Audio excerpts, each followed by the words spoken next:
Unayipermit ukubala South Africa? Nenzani pho lana ngoba inkosi ikhulumile nani yathi yayinikeza u7 days ukuthi ni mawungenala ipassport noma ipermit ukubala uphindele ekhaya. Kungani nilani? Anihambile ngani? Niyakoloza nto. Nikolozela inkosi. Khona isizulu, khona sizwe naye. Kambe yasethuka. Akekwazi. Muphi lo wethathu ngoba kuthiwa nibathathu amantombazane? Uye. Enzani njena? Nginikeza u3 days. Uma ngibuya la emva kwa3 days ngisela kuzoxatshana. Akuzozwana impela nje niyaphuma la nibuyele ekhaya. Angifuneki la kaMpumuza ngoba ninawo amaphepha okubala. Yezwa kahle. Uyezwa nawe? Makushaya nje ulokhuzana lesingathi namhlanje isonto. Ngolesithathu angini ngibuya namaphoyisa ngifike ningasekho ngoba market zangifica sengibona nonke seniyoboshwa ngoba ninawo amaphepha kwe South Africa. Yezwa kahle. Bawunazo musa. Uba igama lakhe lo muntu. Uba umakoti wala ekhaya. Uba umakoti omfana. Uba noqomo ogana umfana. Wena ushade. Nishadile. You are married. How many years? Kuthiwa le ndoda inabafazi abathathu. Umunye umntwana la. Umunye umkhulele futhi. Okay, in 3 days. Ngolesithathu mangibuya la ngibuye ningasekho. Yezwa kahle. Nimtshele nomkhwenyana neyazi. Asambe. 19.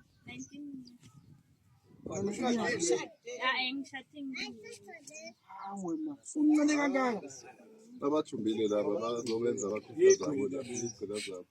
Ngolesithathu ke singanifici la. Singanifici ngaleni beningasekho. Yezwa kahle.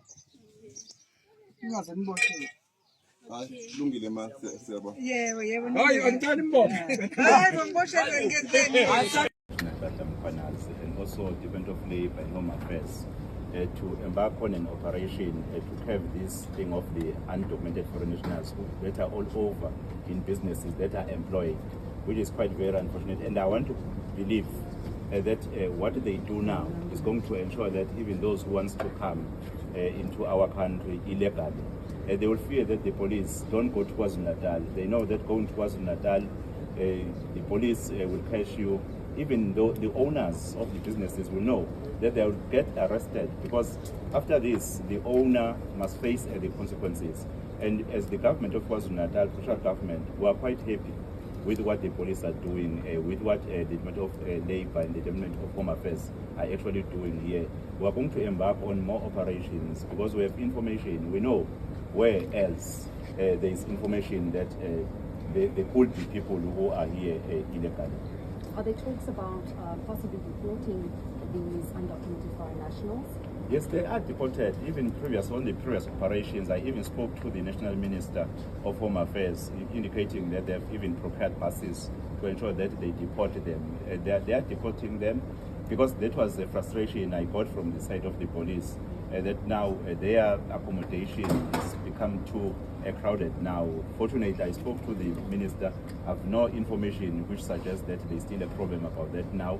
I'm hopeful that even those who were arrested today, when they have been processed by Home Affairs and discovered to be here undocumented, and then they will have to be processed.